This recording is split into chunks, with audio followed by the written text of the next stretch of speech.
मुंबई के बांद्रा स्टेशन पर मंगलवार को जुटी हजारों प्रवासी मजदूरों की भीड़ ने कोरोना वायरस के फैलते संक्रमण को लेकर न सिर्फ महाराष्ट्र सरकार की चिंता बढ़ाई, बल्कि दूसरे राज्यों की सरकार भी सतर्क हो गई।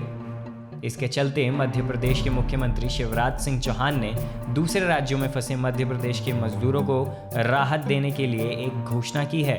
उन्होंने कहा है कि मध्य प्रदेश के जितने भी मजदूर जिन जिन राज्यों में फंसे हैं, हमने उनके रहने खाने के लिए उन सभी राज्यों के मुख्यमंत्रियों से बात की है। मध्य प्रदेश के कई मजदूर बाहर के राज्यों में फंसे हैं। कोई महाराष्ट्र में है, कोई गुजरात में है, कोई अन्य राज्यों में है। लॉकडाउन की अवधि बढ़ने के कारण वो मध्य प्रदेश लौट नहीं पा रहे हैं। हमने यथासंभव कोशिश की है अलग अलग राज्यों के मुख्यमंत्रियों से बात करके कि उनके आवास और भोजन की व्यवस्था वहीं हो। वो कष्ट में है, इसलिए उनकी तात्कालिक आवश्यकता पूरी करने के लिए आज मैंने फैसला किया है जैसे हर एक मजदूर के खाते में 1000 रुपया डाले जाएंगे। हम यहां पैसा डालेंगे उनके खाते में और वो जहां है वहां से ये पैसा निकाल सकेंगे। और मजदूर भाइयों बहनों से कहना चाहता हूं वो चिंता ना करें, आवश्यकता पड़ी तो और पैसे भेजे जाएंगे। जो जहां है वहीं रहे। दिक्कत और परेशानी में सरकार आपके साथ खड़ी है। मैं सभी जनप्रतिनिधियों से आह्वान करता हूं, माननीय सांसदगण, माननीय विधायकगण, कि उनके क्षेत्र के जो मजदूर जहां फंसे हैं तत्काल उनकी सूची बना के मुख्यमंत्री कार्यालय को भिजवाए, कलेक्टर्स को भिजवाए और जैसे जैसे सूची आती जाएगी उनका अकाउंट नंबर आता जाएगा, उनका कॉन्टैक्ट नंबर आ जाए, हम तत्काल उनके खाते में पैसे डालते जाएंगे।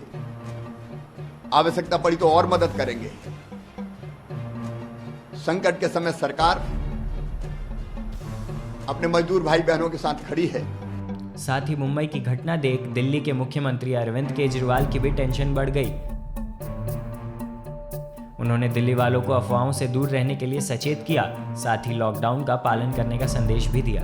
आप में से कुछ लोग हैं, हो सकता है, जो कि अपने घर गांव वापस जाने के लिए बहुत ज़्यादा बेचैन हैं। मेरी आप सब लोगों से हाथ जोड़ के विनती है, 3 मई तक रुक जाइए। अभी अपनी बेचैनी को कंट्रोल करने की कोशिश कीजिए। अभी आप घर जाने की जल्दबाजी मत कीजिए, नहीं तो अगर पूरे देश के अंदर अफरा तफरी मच गई तो मुश्किल हो जाएगी। अगर आपको किसी भी चीज़ की कमी है, हम हैं, मैं हूँ, मैं आपको आश्वासन दिलाना चाहता हूँ। अगर खाने की कमी आ रही है, हमने खाने का बहुत इंतजाम कर रखा है। इस वक्त बहुत लोग आपको अफवाह फैलाने की कोशिश करेंगे। कोई कहेगा मैं आपको आपके गांव पहुंचा दूंगा, इतने पैसे दे दो। कोई नहीं पहुंचा सकता, किसी के चक्कर में मत आ जाना। कोई कहेगा फलानी जगह पे डीटीसी की बसें खड़ी हैं, चलो। कोई डीटीसी की बसें कहीं ले जा रही किसी को, किसी की अफवाह में मत आना। कोई कहेगा फलानी जगह चलो, वहाँ से बसें चलने वाली हैं, यूपी गवर्नमेंट की बसें चल रही हैं, उस गवर्नमेंट की, फलानी गवर्नमेंट की बसें चल रही हैं। कोई बसें कहीं नहीं चल रही हैं, किसी की अफवाह में मत आना, नहीं तो दुर्गति होएगी सबकी, आपके पूरे परिवार की दुर्गति होएगी अगर सबको लेके निकल गए तो। अभी चारों तरफ अफवाह फैलाई जाने की कोशिश की जाएगी। किसी अफवाह में मत आना, शांति से अपने घर में रहिए, जहाँ हैं वहीं रहिए।